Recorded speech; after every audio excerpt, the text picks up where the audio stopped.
And welcome back to Law and Crime, everybody. I'm Jesse Weber, and thanks for joining us for our live coverage of the Sean Diddy Combs criminal trial out of New York Federal Court. Right now, they're on a lunch break. Gives us time to analyze what's happened so far as we begin week 3 in the prosecution of this case. And really interesting testimony from what we're getting reports on what happened in court today. But by the way, for the next hour or so, we're going to be taking your questions on YouTube. Any questions you have about today's testimony, anything about that's happened in the case so far, where you think the case is going to go, submit them on YouTube, and me and my great panel of guests are going to break them down. But before I bring in my guests, I got to bring on right now Elizabeth Millner, Law and Crimes reporter, who has been in that courtroom in New York Federal Court every single day of testimony, including today. Elizabeth, it's great to see you. I will ask you about what the vibe is and what we're seeing in the court in a minute, but I have to start with the testimony of Capricorn Clark. So this former assistant to Sean Combs, we knew she was going to take the stand. She had been mentioned last week during Kid Cudi's testimony. I want to take this in pieces if I can, so because I know we have a little bit of time with you. So just talk to me real quick about how she began her testimony and how she started working for Sean Combs, and then we'll move into more of the specific allegations regarding Kid Cudi. Yeah, well, Jesse, from what Capricorn Clark said while on the stand today, she said that she and Diddy actually go back before she actually started working with him. She said she met him around 2002, and then from there, later on, that's when she started getting into his employment around 2004, between 2004 to 2006. So when she was first brought on, she was brought on as a personal assistant, and she said actually on the first day of the job, she was taken to Central Park. And you might think, oh, we're going to go to Central Park, it's going to be great. But that's not really how she described her first day on the job.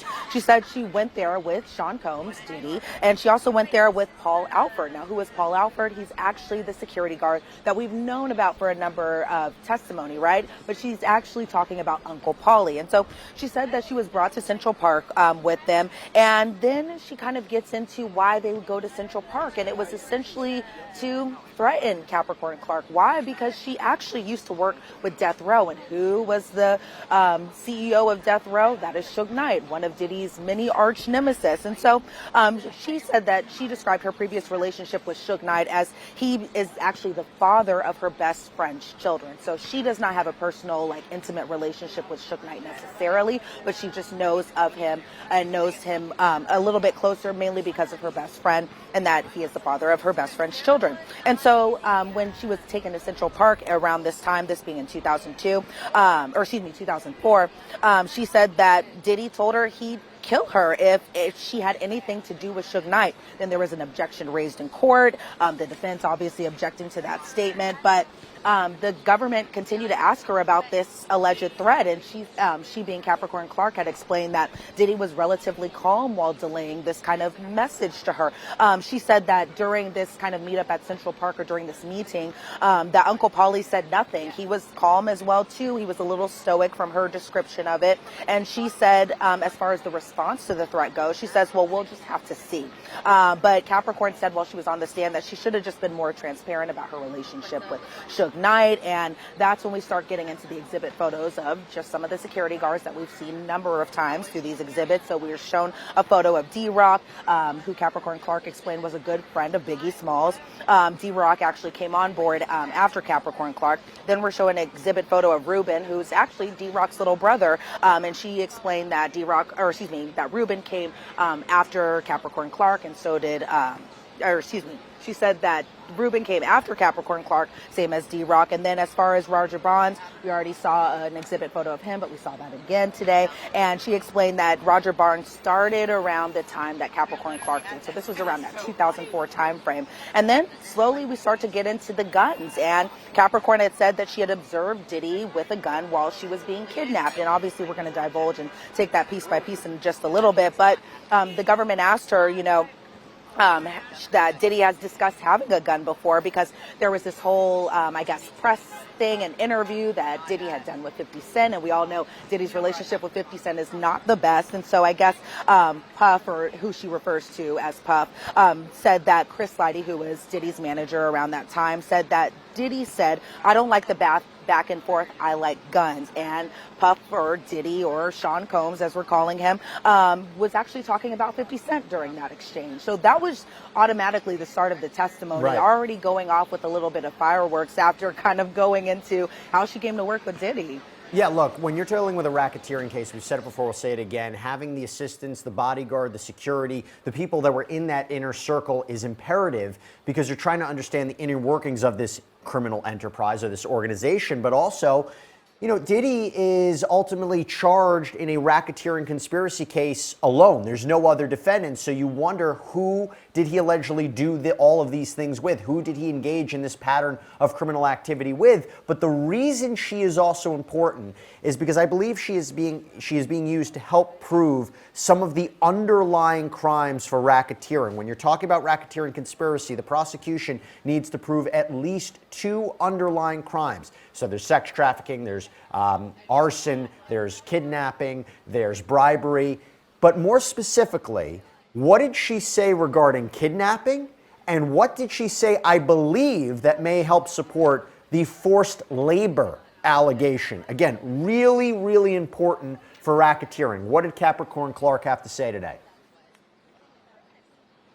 Yeah, she said a lot, Jesse. Sometimes I just have to go through my notes to see just where everything is that she had been talking about. But as far as just the kidnapping goes, and I just want to apologize, everyone. I know my voice is a little hoarse, so if it scratches off a little bit here and there, I apologize for that. But so as far as the kidnapping allegation goes, that stems from 2011. And what do we know that happens in 2011, specifically around December of that time frame? That is when we start to kind of get into the Kid Cudi and Cassie relationship. Obviously, a very huge talking point throughout a lot of this testimony, especially last week, kind of trickling into this week. And so around this 2011 time frame, Capricorn Clark is no longer Diddy's personal assistant. Now she's a global brand director. So she's around 28 years old around this time. But she said around this time frame, she was also working as Cassie's creative director and manager too, so kind of pulling those double roles. And she said as far as that role of being a creative director, it was kind of about maximizing the optics for Cassie. And so as far as just everything with the Kid Cudi incident, Capricorn Clark explained that Cassie was seeing Kid Cudi in December of 2011. We already know this, but Cassie had asked around this time frame whether or not Kid Cudi could come on a hike with Capricorn and Cassie. And Capricorn actually said that this was going to be a bad idea because Capricorn was concerned whether or not Diddy would find out about this. And so Capricorn was explaining that Diddy had bought her phone, and so he was worried, or she was worried about Diddy seeing these text messages come through from Cassie, kind of explaining that she wanted to bring Kid Cudi on this hike that they were doing together. And so Capricorn actually explained on the stand today that she was the one who brought Cassie in to buy that burner phone, so that way it wouldn't be traced back to Cassie. That way they could talk without Diddy finding out. So that was kind of a big revelation that we learned today, because Capricorn had explained that she got Cassie this burner phone, or she went with her to Best Buy to buy this burner phone because she was afraid that they would all get killed. There is an objection made by the defense, obviously, because everyone's just like, oh my God, this is now another time where Diddy allegedly threatened to kill either Capricorn Clark or Cassie or somebody in just that fashion. But the objection was sustained, so that part is struck from the record. But Capricorn said she all of a sudden was hearing a loud banging at her apartment. And so she said that she looked through the peephole of her apartment door and she saw that Diddy was upset. He was pacing. His body language looked like something was kind of in his hand. So Capricorn Clark opened the door, and she said when she did, Diddy was still upset. She explained everything that he wore, from a button-down shirt, a sweater, that he had slacks that just happened to be ripped. And she said it exposed his underwear. But she said that Diddy had a gun in his hand whenever he was banging on her door. And so Diddy said to Capricorn Clark in a very angry way, why didn't you tell me who is Scott? And as we know Scott to be Scott Mescudi, a.k.a. Kid Cudi. And so Diddy told Capricorn, get dressed, we're going to kill this N-word, and that's what she said. And I will say here, Jesse, that Capricorn Clark, when she was on the stand, I wouldn't necessarily characterize it as being casual, but as far as just profanity is concerned, she very much just kind of laid it all out there as far as what was said, what words were used. And so it did get a little profane during some aspects of her testimony. And so, yeah, Diddy had told her that they were going to go kill this person, and that person being Kid Cudi. And so during this testimony, I saw that Diddy was jotting down some notes during this. And so Capricorn said that she didn't want to go, but Diddy made her, and he put a gun in his waist, that same gun that he had in his hand, he put in his waist, and that Diddy still seemed mad, but this time mad at Capricorn. And Capricorn said that Diddy had never been to her house before, but once they were in the car, Diddy moved his gun from his waist to his lap now. But notably, Ruben, who we know as also Rue, but is also D-Rock's little brother, was the one who was driving the car. So it was the three of them, Capricorn, Diddy, and Ruben, aka Rue. And so Capricorn explained that she wasn't able to leave the Escalade, which I guess is the vehicle that they had driven down to. She said that everything was just happening so fast. There was no conversation going on. But they went from Capricorn Clark's home all the way down to Kid Cudi's house, or I guess all the way up to Kid Cudi's house in the Hollywood Hills. And then we're showing an exhibit photo of the Google map that shows kind of the direction of driving or direction of travel from Capricorn Clark's house to Kid Cudi's home. And then we see that same exhibit photo of Kid Cudi's front door. And so from there, Capricorn was kind of explaining she didn't know whether or not Kid Cudi was actually at his home, but Capricorn said that she had to stay in the car. Meanwhile, Ruben and Diddy went inside Kid Cudi's home. Capricorn explained that she had called Cassie and called Cassie's burner phone through all of this, and Capricorn had explained to Cassie, she said, "Cassie, what the F?" And she had told Cassie that she was brought to Kid Cudi's home essentially to be there so that way they could kill him. And Capricorn actually changed the name from Cassie's burner phone over to, like, I guess her best friend's name, because she didn't want Diddy to find out that she called her to give her the heads up. But guess what happens next? Diddy comes out, and she said that while she was on the phone with Cassie, she could hear Kid Cudi on the phone telling Cassie that this man's in my house. Those weren't the exact words that were said, but you get what I'm going with that. But and Cassie was trying to stop him because he could have been killed in this incident, according to Capricorn Clark. Diddy comes out. Diddy explains, "Who the F are you talking to?"